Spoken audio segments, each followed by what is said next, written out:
Hello, and welcome to the Tower Coffee Hour. Last week, the POA had their Master Board meeting. There were a lot of conversation about two items that weren't even on the agenda. Of course, it was the dog park and the swim team proposal. Take a look at that. Then the board got into the things that were on the agenda, which included the budget, which some people had good comments on, and also the strategic plan. Where are we going with Mueller? So let's take a look, see what it's like. I think you'll enjoy it. This proposal poses to one of Austin's most significant birding sites. Mueller's Southeast Greenway is a restored prairie and wetland corridor that supports over 200 bird species and counting, and serves as a vital migratory stopover and breeding ground. It is recognized as an eBird hotspot. The Greenway's proximity to urban neighborhoods makes it a rare and precious example of successful urban habitat restoration. Introducing an off-leash dog park in this sensitive area would undermine years of conservation work. Pet waste runoff contributes to watershed pollution, introducing harmful bacteria and excess nutrients into the wetland system, threatening both water quality and aquatic life. Travis Audubon's Advocacy Committee has been a longtime supporter of responsible recreation that balances human use with ecological integrity.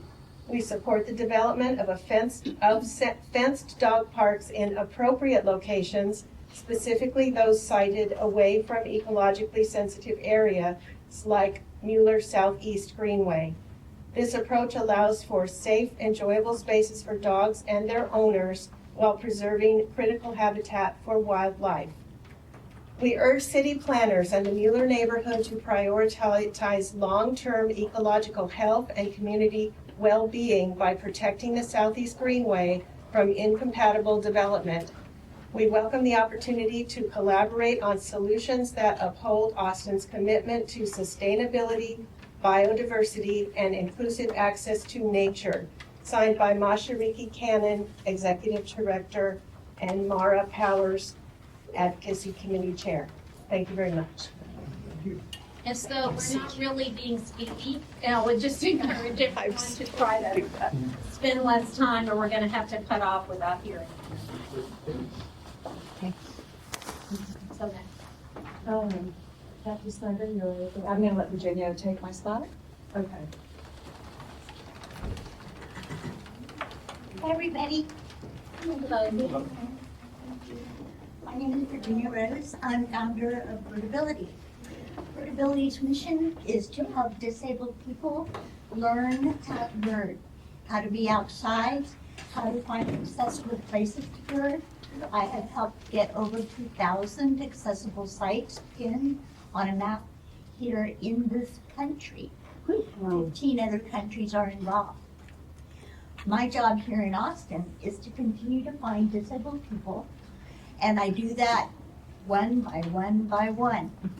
I have found that retirement communities are perfect places to find disabled people who want a chance to go outside, to be introduced to birding, and have an experience away from the facility. They're creating community. They're learning a lifelong skill. And I have identified a number of parks that are accessible. There are about 8 in the Austin area, and I go to Mueller 3 to 4 times a month. I am meeting Westminster buses there. I am meeting St. David's Rehab there. I am meeting Collage Rehab there. I am meeting Rehab Without Walls there. I am meeting other kinds of physical therapists there who are head over heels in love with the idea of being able to get their patients, they may be inpatients, they may be outpatients, head over heels in love with the idea of finding accessible parks in this town that are within the bus routes, that are within access of these facilities, of these organizations, of these businesses. so we don't have to drive 30 minutes out. I can tell you that the parking that is available in that area is barely enough. When I don't have buses with people, I'm having therapists and patients come in. The parking is barely enough to suit these people. So my first concern is going to be the parking available for disabled people. That's got to be key. I'm also concerned about the features, the kids at the skate park. I'm concerned about the features of the restrooms. I'm concerned about the water fountain. I'm concerned about the existing trees. I know shade is an issue for off-leash or on-leash.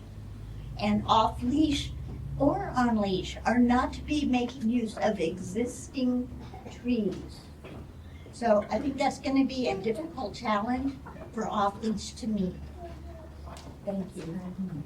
Thank you, Virginia.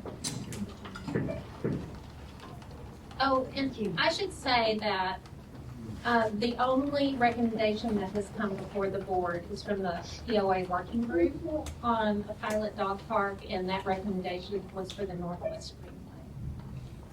So, and we're not taking up that agenda item today. I just wanted everyone to know that. Angela? Okay. I agree, and I will pass my time. Okay, let's see, Andy Belinsky. Most of what I had to say has been said already. I just want to say that despite the decision of that committee, there are people advocating with flyers, with signs for a second pilot location, and that's mainly what I'm against, is people who lost the decision. A good decision was made, and influential people think they can get around that by asking for a second pilot location. Really what they want is 2 dog parks. But the main thing, we visited several dog parks in the last few days, and they all turn into, inevitably all the grass is gone. They turn into mud pits, they turn into dust pits, and if you've been out there in the last week, it's a mud pit right now. It's like full of dogs, skid marks and everything, because they run around and they tear around. They rip up the grass. You can basically assume all the grass will be gone within 3 months.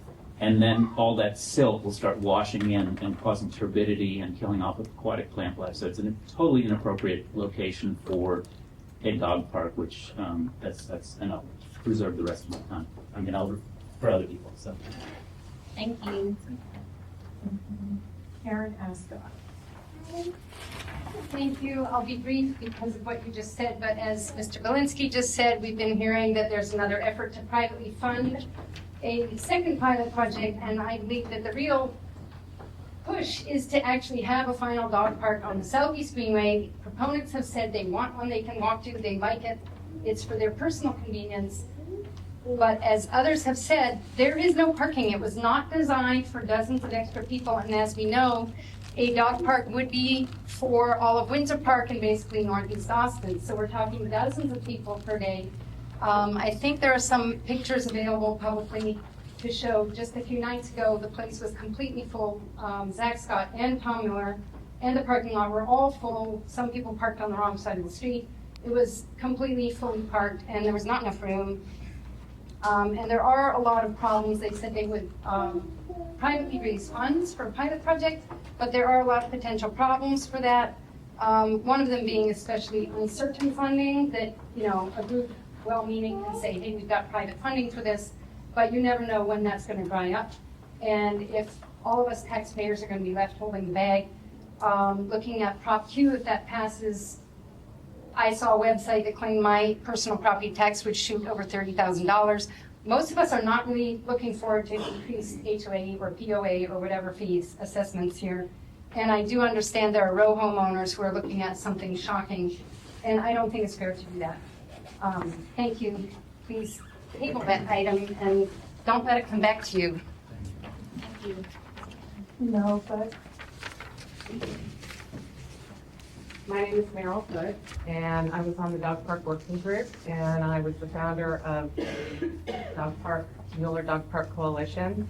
And I've been working with the city and the POA and the developer for almost 2 years now on having a dog park in Mueller. What I was planning to talk about today was missing information that was in the community forum report. There was a lot of discussion at that table. It was particularly vigorous, and there was a lot of back and forth. And I have put together a list of concerns that were raised about the Northwest Greenway that were not included in that report, and I would like to ask that they be added back in. Doesn't have a bathroom or a parking lot. Street parking is limited, and most of it is metered. There's no fence or barrier. I-35 has identified significant issues during the expansion project that will impact that park because it's right next, to I-35, and crime is an issue there. I personally was threatened by someone who had a bat who came after me, and I also found drug paraphernalia in that field. I reported it to 911 and also to the POA. But I also want to talk about the concerns that are being raised today. I worked for LCRA for over 12 years, and I worked very closely with the Parks Department, with the watershed people, with the environmental people. I have a very strong respect for the environment, and I'm very concerned about environmental impact as well. And that's why we asked Austin Watershed to come and take a look at that spot. And Austin Watershed said that it was far enough away from the drainage area that goes into the ponds.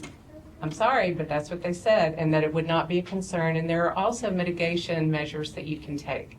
So I think that we're hearing a lot of concerns, and I don't want to dismiss those concerns, but the reason why you do a 4-month pilot project is so that you can see what happens.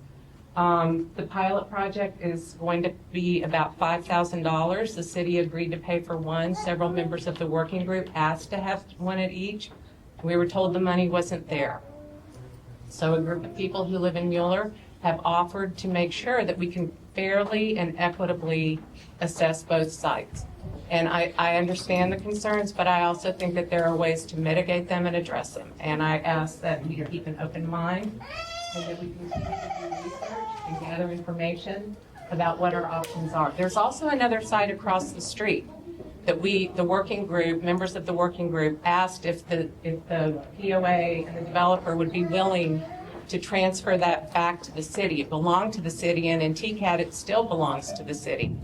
It's further away, it's across the street, it's in the new area where the parks have been developed, and I think that would be another location that could be an alternative.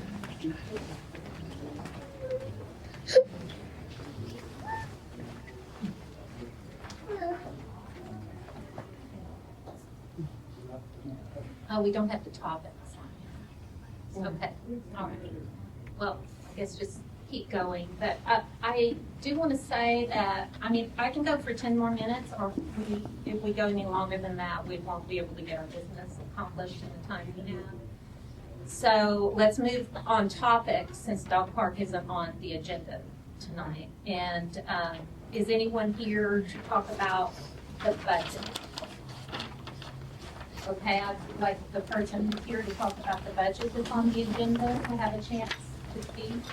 So, hello everyone, thank you up here. I don't know if y'all been saying my thing I've been talking about lately, but you have an issue with the 2025 deficit, which has been thrown around as having people who live in row homes $20,000 potentially, and that's including me, who's of course not living in a house for 3 months, but also people in the affordable program.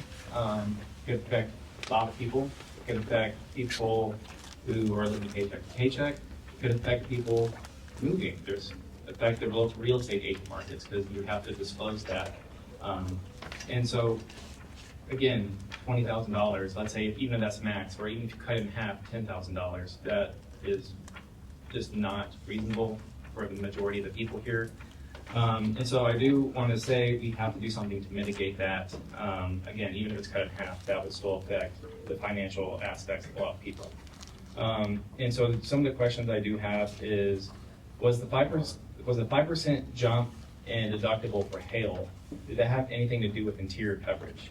Because it seems like maybe if that wasn't at the same time, it was done close together, because 5% deductible for roofs, essentially the neighborhood would have to pay out of pocket. The only reason that makes sense if they're had to cover up for the interior damage, which again, we already have to pay for with our mortgage insurance. And so again, that could be detrimental, and we want to know what questions were asked when that process was happening. Again, what can we do to alleviate the potential maximum $20,000 to protect me and hundreds of other people in the neighborhood? And I do ask, because the loss assessment is for the 2025 deficit, because a lot of things could happen that can affect that loss assessment. But if you frame that official letter for whatever the amount is as a hail deductible with a certain date on it, that could affect a lot of people's means of being able to pay for that. Because if you say, oh, it's from the May 2025 hailstorm, people who've changed their insurances, they could be locked out of any financial assistance if you do talk about the specific date. Because in general, the way these things work, I'm reading online, it's essentially for the deficit of that year. So I do talk about whenever, if and when you're ever do send that letter, keep it for the 2025 year. Don't talk about hailstorms or the dates, because if we did have the money, that money would be smaller. It's not just the passing on the deductible to people. So I do ask that I'll keep that out of the conversation, that any dates from the hailstorm, and that way our insurance company that changed insurance companies since the hailstorm can be compensated if and when a loss assessment does happen. Again, the maximum $20,000, even if you don't have $10,000, is not really acceptable for the majority of people that live in these type of homes, including the affordable programs. Thank you. Thank you, Blake. Was there anyone else here to talk about the budget? Yes, sir. I'd first like to say that the timing of this meeting is not really very acceptable for most people. I went around my neighborhood to see if anybody could possibly come to it. Not on the doors. Guess what? It's 5 o'clock. When It changed from last week as well. It changed from month to month. Well, Yeah. every month it shouldn't be at 5 o'clock or even at 6 because most people are on the roads. The people who would want to come to these meetings are completely locked out. Please consider that. As far as the budget goes, the $20,000 assessment, where is this itemized amount coming from? Is there a disclosure? Will you show us where each and every dollar is needed for this? Will you show us the people you paid to do the repairs previously? Will you show me that the roof that was added to my house came out of the first hailstorm and not my deductible for the second hailstorm, or where it's coming from? Because I just don't know. $150 added to my POA over the course of 3 years, that's $5,000. $5,000 deductible for the second hailstorm, okay, that's $5,000. $20,000? I just want transparency. That's all. And I'd like it displayed in a manner that anyone can access it, that we don't have to jump through a whole bunch of hoops, that we don't have to go through a bunch of apps, that we don't have to call and leave messages to try and get a hold of somebody and never get a hold of anyone. So just some transparency, please. Thank you. Angela, will you make sure that you have follow-up by this gentleman's name so that he can speak to staff? Well, And I'll take, there's going to be somebody here from the swim team, but we only have time for 2 people. It's unacceptable. We all took off work to be here. I have nothing else to do the rest of the day. I will wait for these people to speak. I took the whole day off to be here. They can talk first. Hi, my name is Cynthia Solis. I am a local business owner, attorney. I'm a pioneer, Mueller pioneer. I've lived here 17 years, and I'm a proud swim mom. I have 2 children that competitively swim, both of whom are state ranked. And I'm here to speak in opposition of the swim team here because it is a privatization of our pools. It's my understanding that the coach has already been chosen for the swim team, being Eastside Swim School and Jacqueline Mann, and the people who are associated with the Eastside Swim School, and that because Ms. Mann and could not expand Eastside Swim School because she has a private pool in her home. Parents who use their class for baby classes are trying to get her access to a larger lane pool.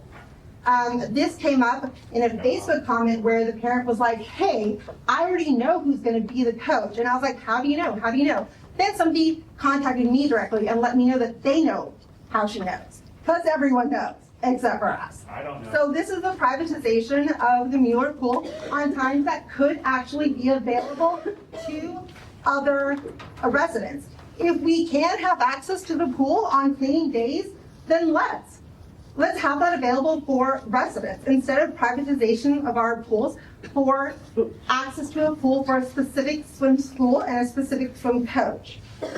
There's been no discussion about wear and tear. This year, UT decided that they were not going to host one meet.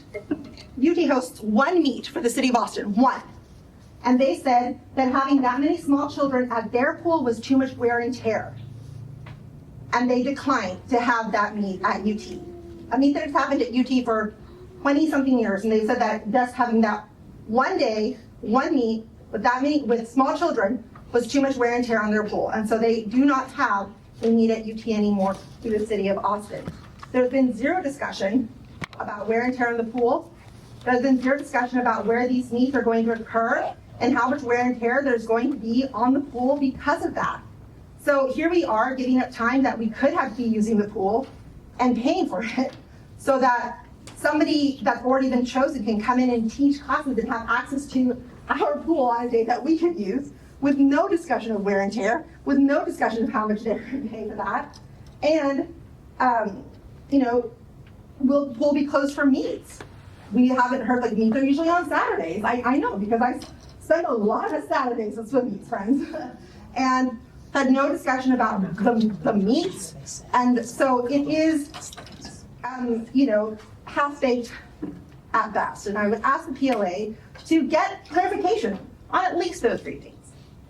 Meet, wear and tear on the pool, and then who the instructor is going to be and why it's going to have already been decided. Thank you. Thank you.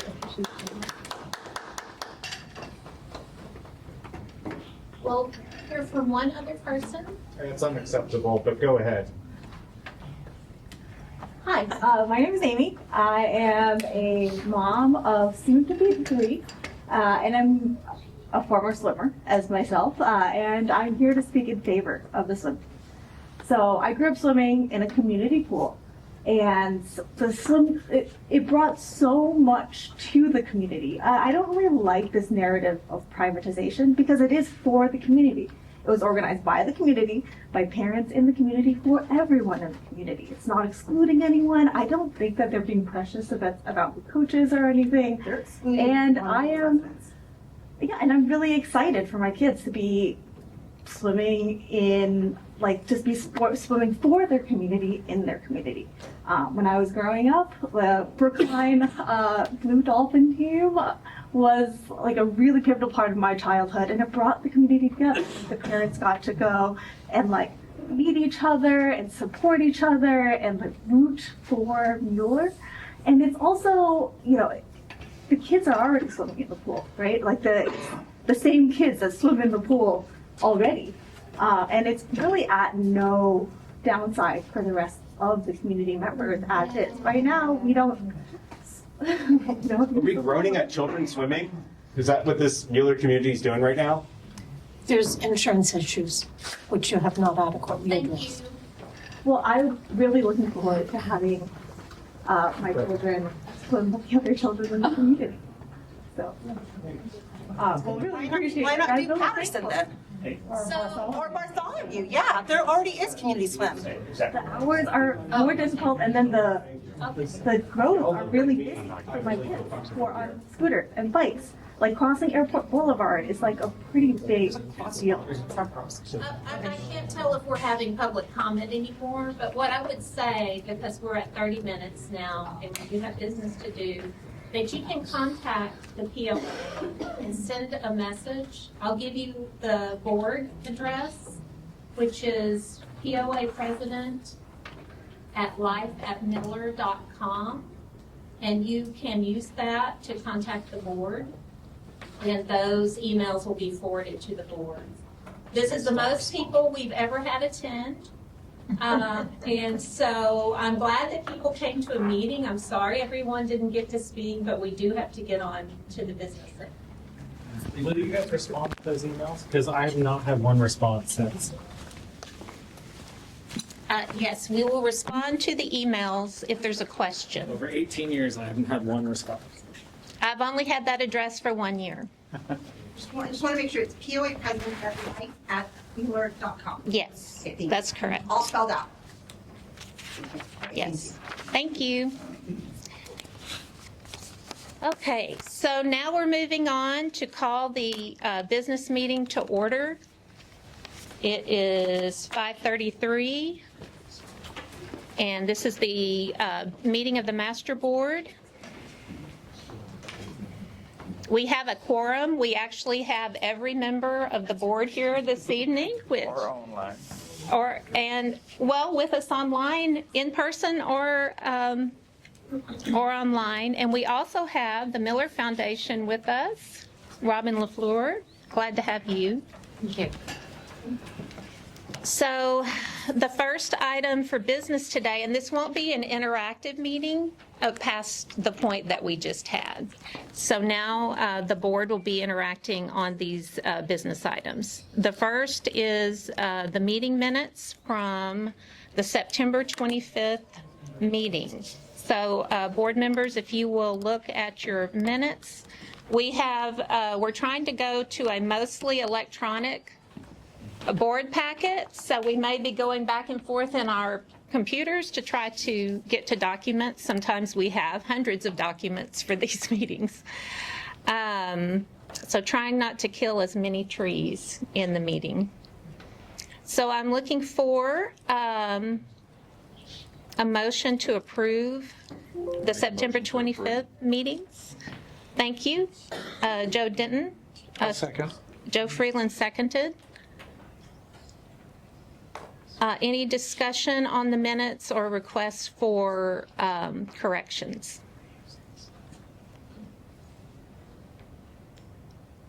All in favor of approving the minutes, say aye. Aye. Any opposed? Thank you. Now we're going to move to, if you have in your electronic packet, page 5 is the financial report and the treasurer report with Joe Freeland. Thanks, Karen. Everybody, hopefully you've had a chance to look at the treasurer's report that's included in the packet and the September financials, which were also distributed. I'll just hit the highlights on this so we can move quickly. The good news is I think we're going to close out the year within, or almost within, the budget for 2025. The small bits of overage, with the exception of row homes, we should be able to cover without any problem. The second thing is one of the areas where we're running over is on site vehicles. And I believe, staff, you can correct me if I'm wrong, we're going to end up purchasing some vehicles to replace the rentals, which will significantly reduce our vehicle expense. The next area is aged accounts receivable. And I know I've sort of been harping on this for the last few months, but right now we stand at about $800,000 in uncollected assessments. Most of that is on the master side, although there's still about 150,000 or so on row homes. The report from staff shows that we have 194 delinquent accounts. Since we started the process, staff started the process of collections, 56 of those have been settled. We have payment plans for an additional 10, leaving the remainder out there. We now have 6 with the attorneys for collection. Hopefully we'll get those numbers under control in the next few months through this process. The last thing is sort of row home budget challenges. The storm damage, we finally got a report from the insurance company on repair costs for the storm. Those came in at about roughly $25 million. The deductible for that policy is about $20 million. So we will now go through the process of trying to figure out what it's going to actually cost to repair and how we're going to pay for those repairs. That'll be done in as transparent of a process as we can do. We have the row home committee who primarily can be involved in that.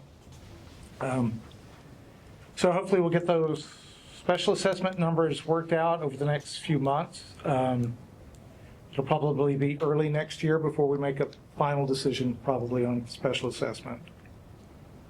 And then the last thing is the budget, and we'll get to that momentarily. So if I could get a motion to approve the September financials. I move we approve the September financials.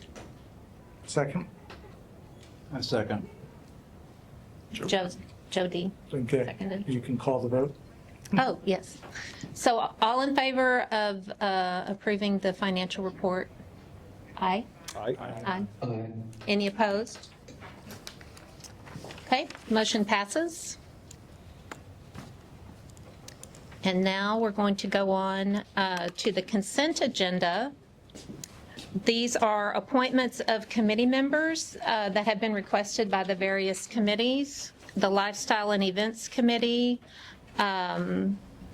is requesting to appoint Ashley Jackson and Jennifer Valderas Romero to their committee. The Budget and Finance Committee is requesting to appoint David Nider to their committee. And then the Modifications Committee is requesting to appoint Bob McDonald to their committee. This is consent, so we ordinarily don't have a discussion of this unless someone wants to raise an issue.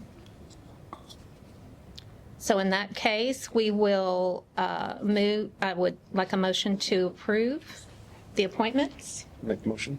Thank you, Greg. A second? Second. Thank you, Stephen. All in favor? Aye. Thank you. So motion passes. Next, we have our management report from our executive director, Tricia McKinnon. Hi, good evening.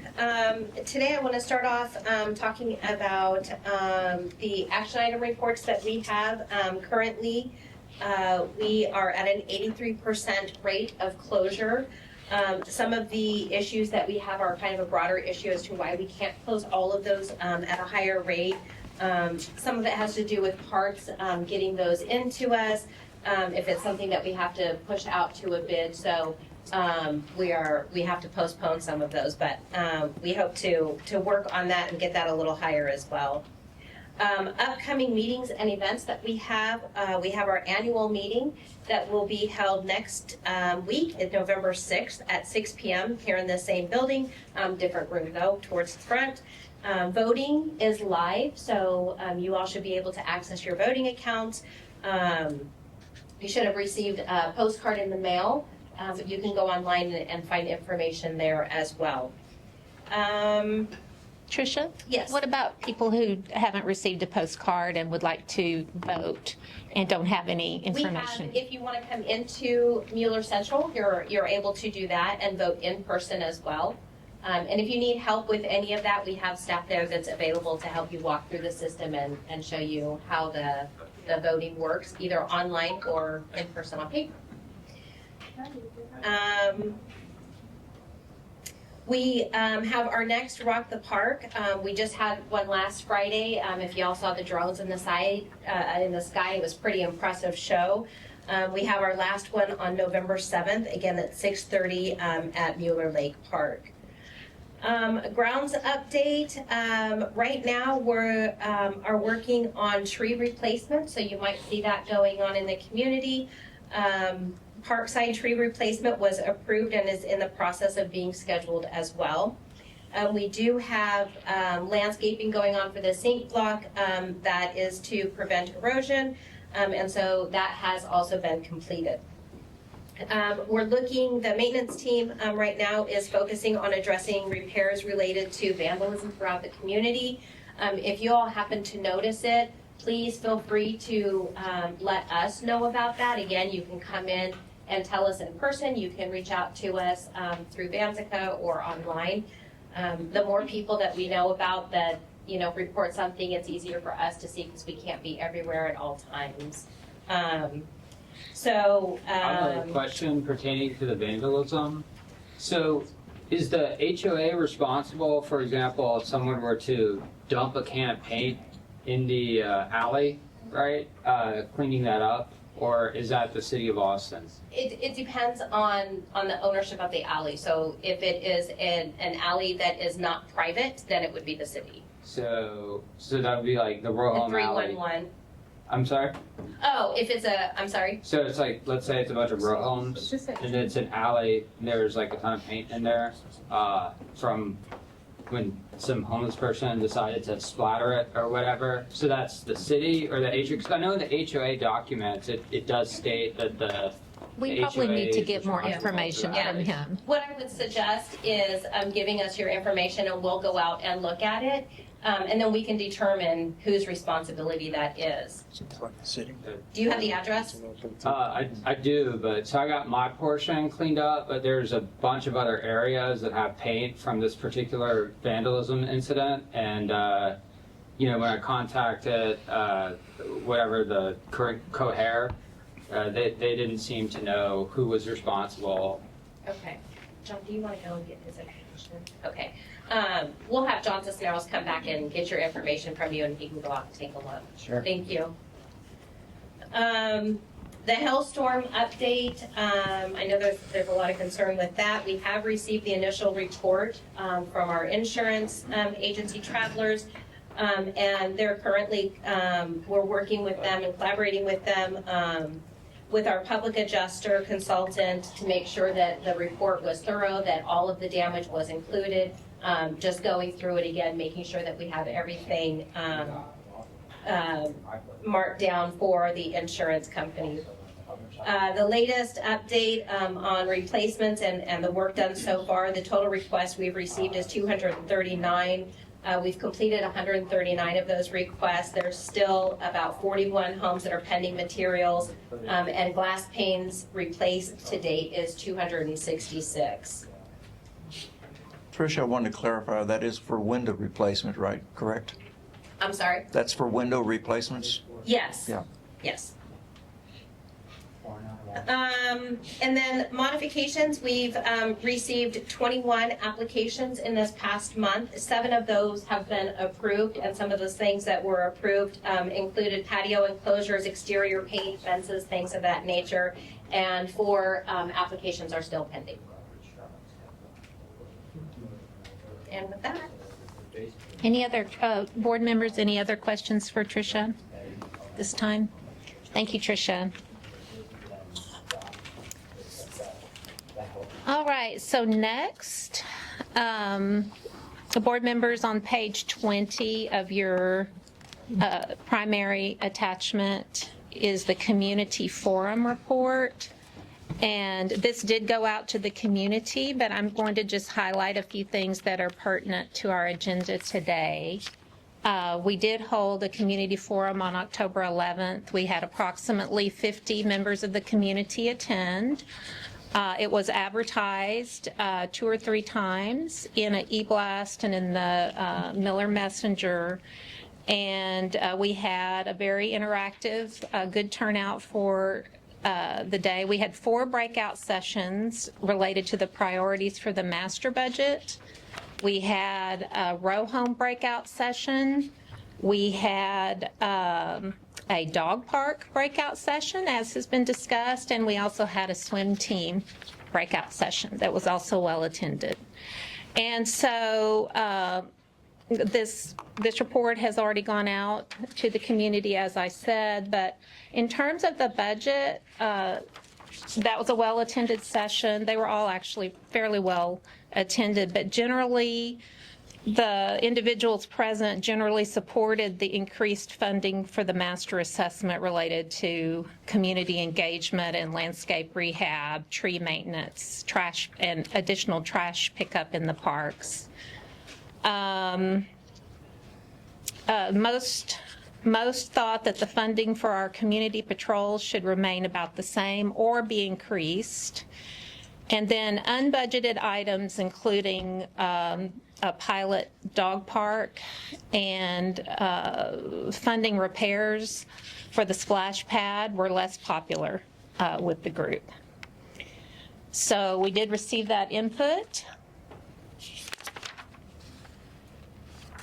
The row home priorities, the row homeowners present were unanimously in favor of removing the POA interior insurance coverage, citing that it resulted in more negative impacts than positive.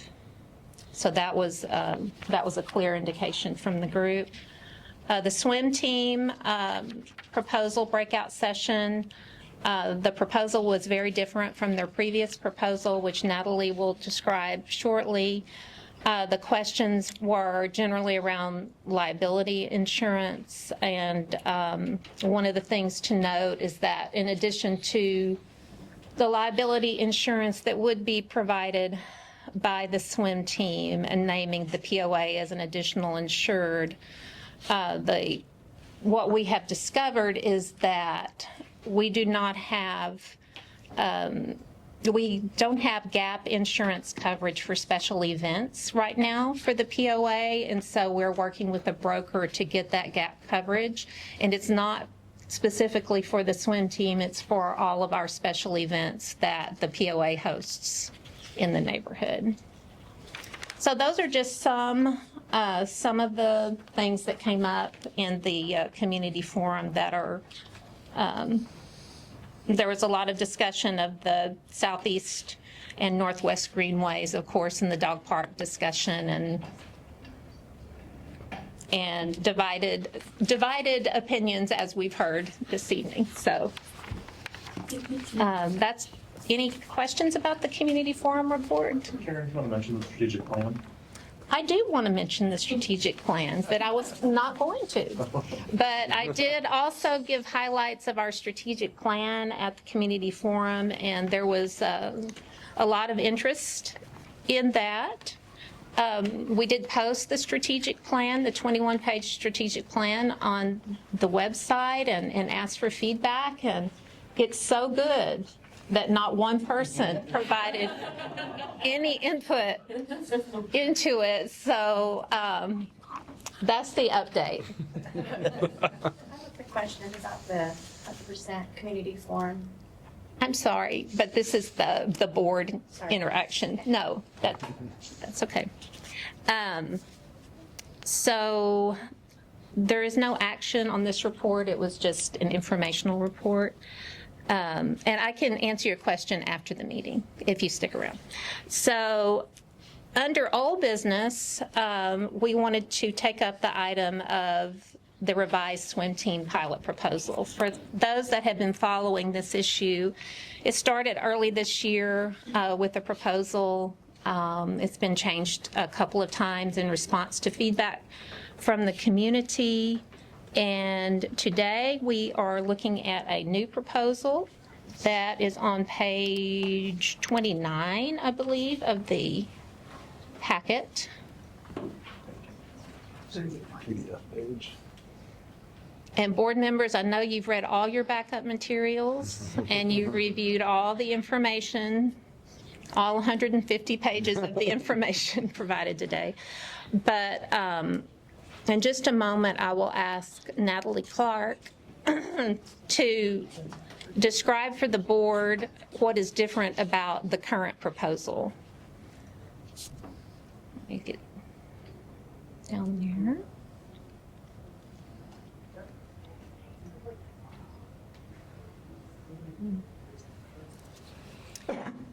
Sorry, I want to get on the right page here. Okay. Okay, Natalie. Wonderful. Thank you all for considering our proposal today. So, as Karen mentioned, the proposal you have before you is significantly different than the proposal seen by the mixed use board in February and then again in August. This is in response to community feedback and a significant amount of information that we've gotten from the pool committee, the pool maintenance company, and other parties who are experts in matters related to swim team.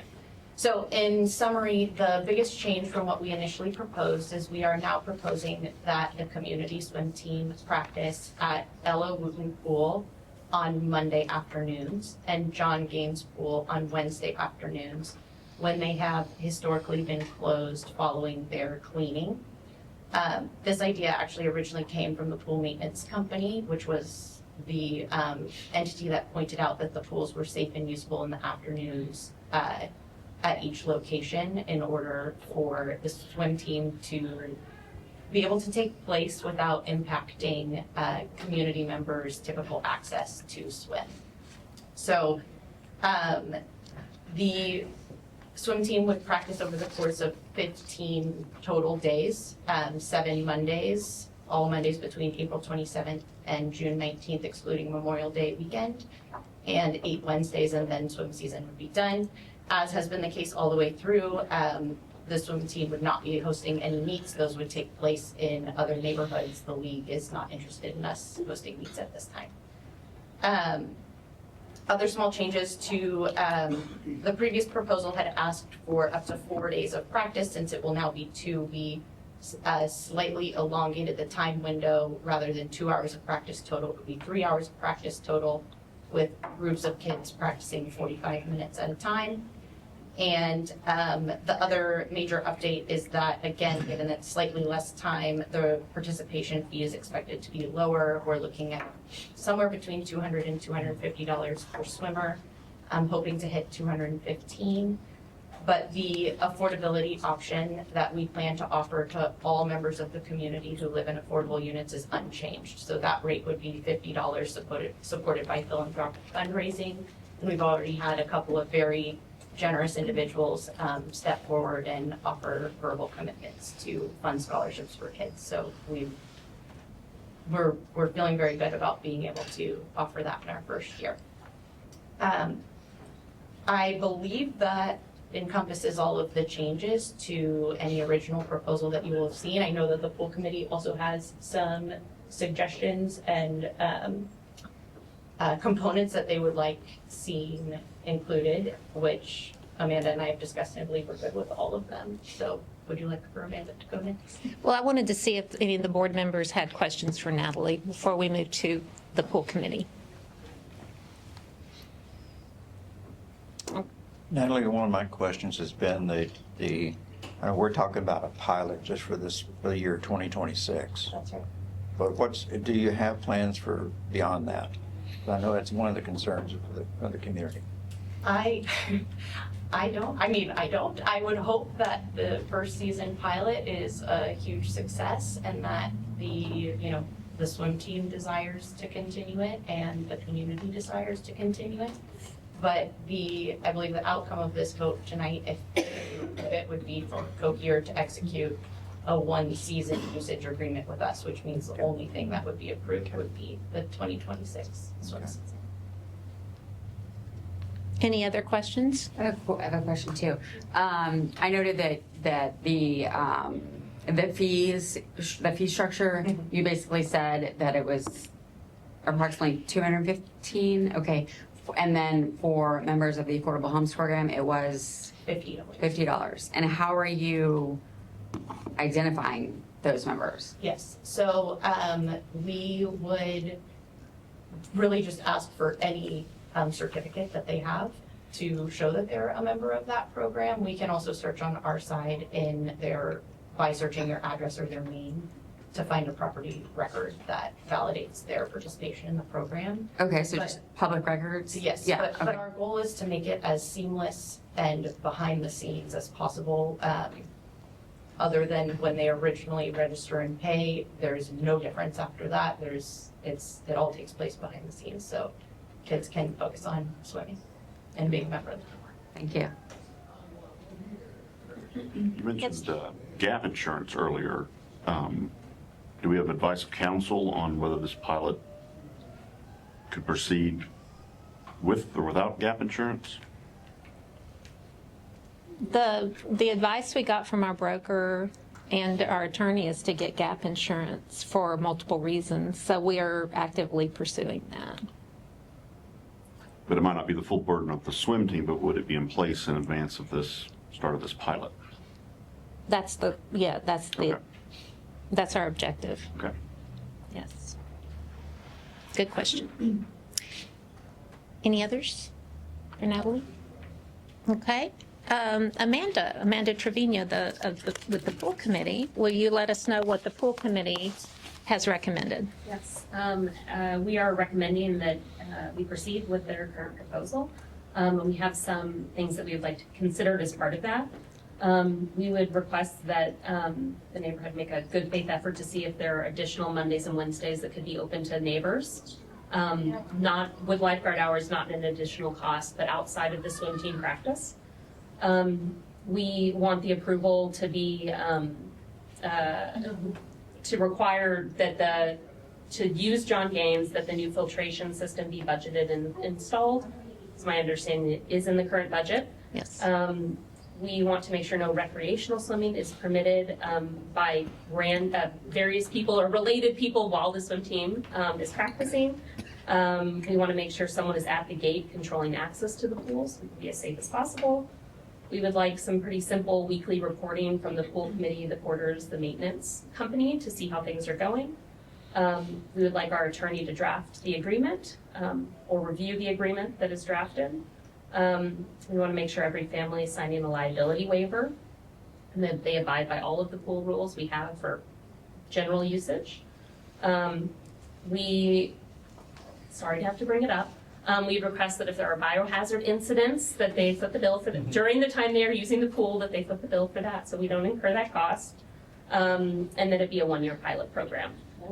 We have some suggestions on criteria for evaluating the program at the end, and that we want to make sure that there's a strong process around that so the neighborhood and the swim team can feel good if there's a decision to move forward again.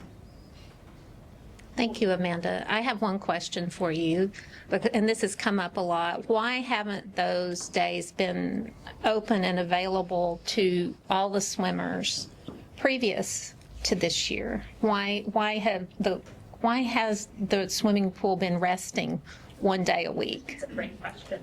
I do think that there is, correct me if I'm wrong, I think John knows some of the answers to this. I do think they're adjusting their cleaning schedule earlier, so they're going to do Sunday night and Tuesday night treatment so that there is more time for that as opposed to Monday morning and Wednesday morning. So I think it's a smart idea to better utilize our resources in ways we've not considered before. I appreciate that it was brought up. And I think that before the mechanical upgrade in Ella Wooten, there was this thought that the pools need to rest.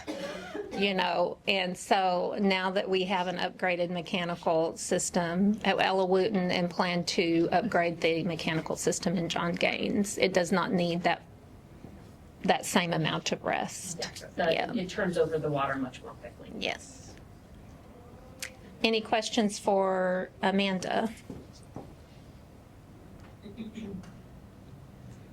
I'd like to add one last thing. I appreciate the swim team because they've Natalie and I have been talking for a very long time about this, and I appreciate that they've come up with a proposal that answered a lot of the concerns all of the concerns that the pool committee had. Can I just want to follow up with Natalie? Yes. So your proposal indicates a team of approximately 140, but I recall a higher number of interested youth. So how are you deciding who is on the swim team and who is not on the swim team? Yes. So registration would be a first come, first served affair. And the 240 who have expressed interest, we do expect there to be some breakage. And, some people will have moved, some people will have aged out, some people will have other things going on during that time. But we plan to market as fully as we can so that everybody's aware of the registration day, run the registration day, and would be first come, first served, and then go to wait list after that. One caveat is that we do believe that we will have separate registrations for affordable rate and the participation rate. And so we will be able to protect about 25% of spots for folks in the affordable program. That'll come down to the particulars of the software, but that should be a solvable problem. And this proposal at 140 is a fixed number, it's a fixed cap. That would for be this fixed cap, proposal. yes, Okay. yes. Okay. Partially based off of John Gaines Pool has 4 striped lanes, so that's the amount that we feel can safely, but it would be 35 kids per practice. So that would be the safe number of swimmers per practice. Thank you. I had another question for Natalie. It's my understanding that this is me open to all residents within Miller, right? Is that correct? That's our Whether in an apartment complex or otherwise? That would be our plan. We're So it's not just limited to the people that actually own property?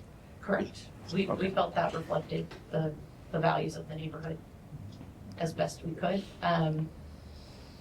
Open to feedback on.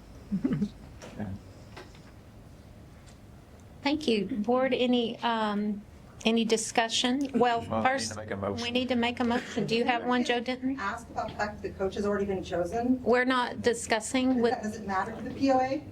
this isn't a public discussion any further. Yeah.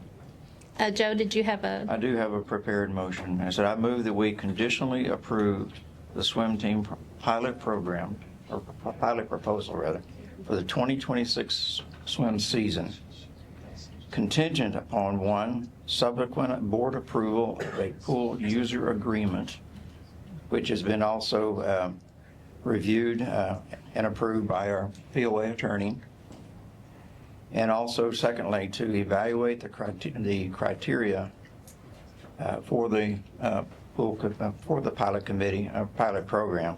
And I think that's something that I would recommend that the pool committee be involved in.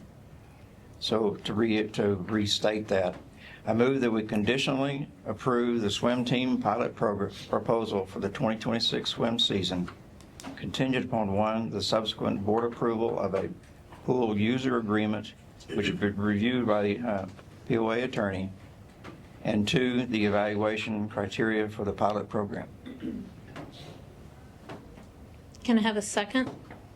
I'll second. Board discussion? I'm going to recuse myself, and I think Brian is going to, we as a master developer feel like this should be a community decision of the, kind of the homeowners in the community, so we are going to recuse ourselves from the vote. But here can answer questions or have discussion. Okay. I have one comment. I know there's been a lot of passionate debate about this for a very long time. There's been a lot of discussion. There's been a lot of efforts put into this by a lot of people. The swim team needs to, I think, get a lot of recognition for, even if you don't agree with their proposal. They have spent a lot of time reworking it based on community feedback. The swim team, the pool committee has spent a lot of time working on this.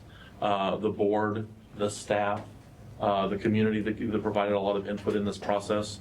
And I especially want to recognize Joe Denton for taking the lead on this, on what has become I think a much more controversial topic than anyone anticipated it to be, and probably spending a lot more time on it than anyone anticipated that you would need to spend on it. So I just want to thank everyone involved for your input and your actions in getting us to this stage that we're at.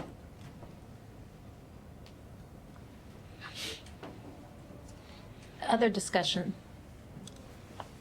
This is not an easy decision, but I don't have any discussion for the board. Okay. Robin? I missed what Susan just said. I just said it's not an easy decision, but I don't have any discussion item for the board. Got it. Thank you. Any other board discussion? One of the concerns I have always had with this is going forward to the future. I mean, because we're starting with a pilot, and as with many things, and going forward, the impact on the community is going to be a greater and greater consideration. I mean, this is just for 1 year, but year 2, year 3, these are also going to be, major considerations. And I know at future time that's each board will have to address those as that. I think from my viewpoint, the user agreement is very critical, because that's where everything is outlined as what the responsibilities of the POA, the responsibilities of the swim team, and all the parties associated with that. So developing that user agreement is going to be very critical, and that's going to be something that ultimately the staff will be involved in doing. So those are my concerns. Thank you. I'll just take up the other side of, the other part of that, which is treating this as a pilot, and a pilot that has to be evaluated. And being really clear that it's not just a checkbox, it's a true evaluation. Not that anyone's saying anything different, but we don't know exactly what this will be like. The swim team doesn't know if it's going to meet their needs. The community doesn't know how it's going to impact them. So it's a true pilot, and it will be treated as such. I think it would need to be treated as such. And I think your motion, Joe, is that the usage agreement would be approved by the board. Correct. And also that the evaluation criteria be approved by the board.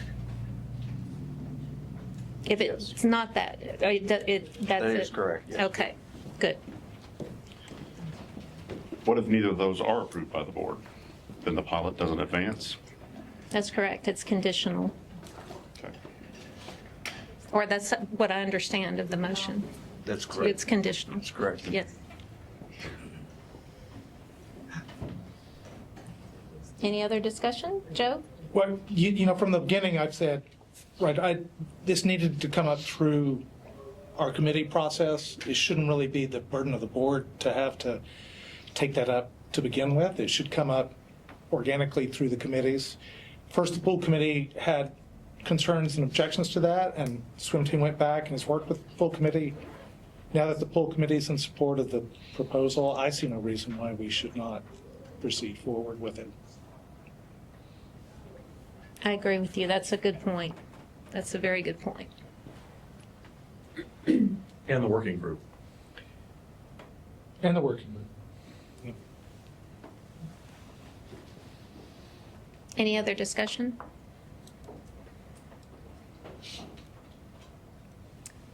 All those in favor of, did we get a second on the motion? I seconded. Oh, you seconded. Okay. So all those in favor of the motion as read, say aye. Aye. Aye. Aye. Any opposed? The motion has passed With 2 abstentions. with 2 abstentions. And I noted. Congratulations, Natalie and Amanda. No, there's so much more work to be done. And now we will move on to our new business and considering the 2026 budget recommendation. This is on page 36 in your packet.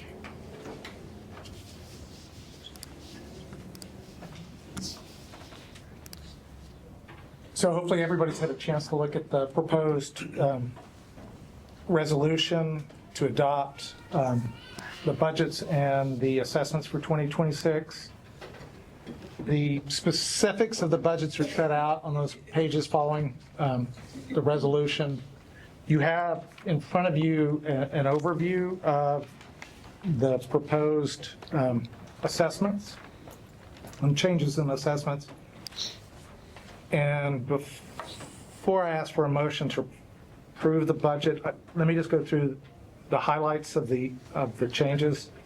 So in the Master Association, the recommendation is to increase assessments by $7 a month. That would fund additional staff that Cohere has requested and the community's requested for standards enforcement and addressing customer responses and requests. It would also let us address deferred maintenance and start developing a GIS system. It also would address rising insurance costs and a proposal to do landscape rehabilitation and maintenance. We have a lot of areas where shade has killed the grass. We have a lot of dirt areas that need to be fixed. We also had just landscape that is old and needs to be replaced. So that was the $7 increase on master. For row home, the proposal is to recommend, or the recommended proposal is to increase that assessment by $4 a month. What's driving that is an enormous increase in budgeted insurance premiums. That comes in, the increase comes from two places. One, we underestimated the amount of those premiums for 2025. And then we expect another increase in premium costs for 2026. That increase also includes increased or additional landscape rehabilitation, particularly along, some of the older row home areas. Those landscapes need to be replaced. And the other is really, we have a 50-cent increase on pools, which will fund the pool, will repair pool lighting, will fix the broken lap lanes at John Gaines, and the filtration system at John Gaines. We'll replace some damaged furniture and put ADA compliant batteries in the chairs at the pools. So with that, I would move that we approve the resolution to adopt the 2026 budgets and changes in assessments. I second it. So any questions from the board about budget? Quick question. Currently, are the ADA chair batteries not functioning? I don't know the answer to that question. Okay. Amanda, do you know the answer to that question? I'm sorry. Do you know if the ADA chair batteries are currently functioning? I don't. I believe we have one maybe functioning, one not. Okay. And then we need an extra one so we can swap them out so they're always functioning. Yeah. Okay, thanks.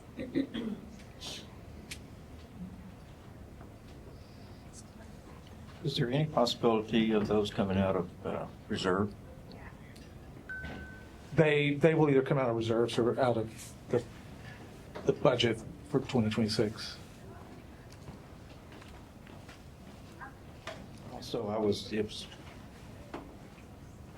it was my understanding that the replacement filters for John Gaines was already budgeted. Is that not correct? They're budgeted and they will come out of reserves. They come out of reserves also. Okay. Mm-hmm.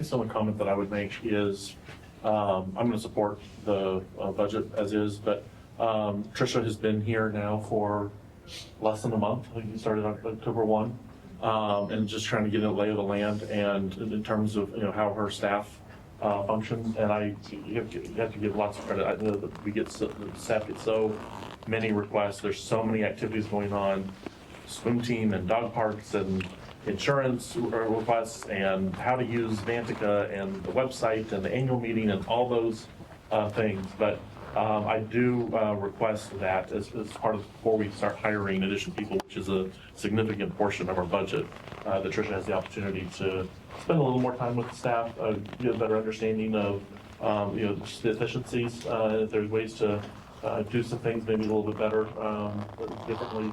So maybe we don't have to hire as much staff or hire as immediately. That saves us a little bit of money in the future. Again, if it's needed, understandable, but just ask that you that time to be able to evaluate as you see fit. And I would like to just comment, because it wasn't addressed anywhere else. I should have highlighted it when I briefly spoke about the strategic plan, but our insurance for the row homes just keeps climbing at an accelerated rate, and it's alarming. And so one of our highest priorities in the strategic plan is to have a work group look at the insurance structure for the row homes. I mean, earlier we mentioned that in the community forum, the row homes unanimously wanted to remove that clause for the interior coverage that is seemingly causing more problems than it's solving. But we want to look a little bit broader and see what best practices are in other communities and see if we can get a better insurance structure moving forward. So I just wanted to make that comment. Thank you. Any other questions or comments? Okay, we have a motion and a second to adopt the budget. All in favor, say aye. Aye. Aye. Any opposed? Motion carries. Thank you all for doing that. A lot of work. Yes. Thank you, Diane Garish, the chair of the Budget Committee. She leaves after that. So our final business item is to approve the strategic plan. It is something that we will look at early going into 2026 to make sure that our operational plans sync up and align with our strategic plan. And we will revisit the strategic plan every year to make sure that it stays current. But at this point, I would request a motion to approve the strategic plan. Motion to approve. Thank you, Stephen. A second? Second. Thank you, Brian. Any discussion? I've read it. I've commented on it. I think it's good. Thank you. Thank you for reading. I'll add to it. I think it's great talking about the 6 pillars of Mueller for the long term. Like that was always, for those of you that are new, Mueller, at the beginning, from the community, really from the 80s and 90s, had these 6 pillars, and there was always a concern once the development was finished and kind of time went on, and whether it was about affordability or sustainability or open space or whatever it is, that people would forget or it just wasn't important. And I think keeping that, in 20, 30, 40 years is super important for the legacy of the project. So it's page 1. Yes. Yeah. It is. Impressive. Good. Yes. That continuity, it's important. Any other comments or questions? All right then. All in favor of approving the strategic plan, say aye. Aye. Aye. Any opposed? Thank you, Joe Bruce. All right, the motion passes. And that completes the business of today's meeting. In a moment, we'll adjourn, but please do consider coming to the November 6th meeting at 6 p.m. It's our annual meeting, and we will do a review of the year. We will have food, what I would call heavy snacks or light dinner. Myrna's really going to make sure that we have tasty treats, and it should be enjoyable and very informative, so I hope you'll consider coming to that. I need a motion to adjourn. I move we adjourn. Second? All those in favor? Aye. Okay, no opposed. All right, thank you all for attending. Okay, so there it all is in its glory. I hope you enjoy it. I hope you turn out for the next one and get a chance to speak up for the things that make your life better in Mueller. This is Ty Tyree signing off for the Tower Coffee Hour.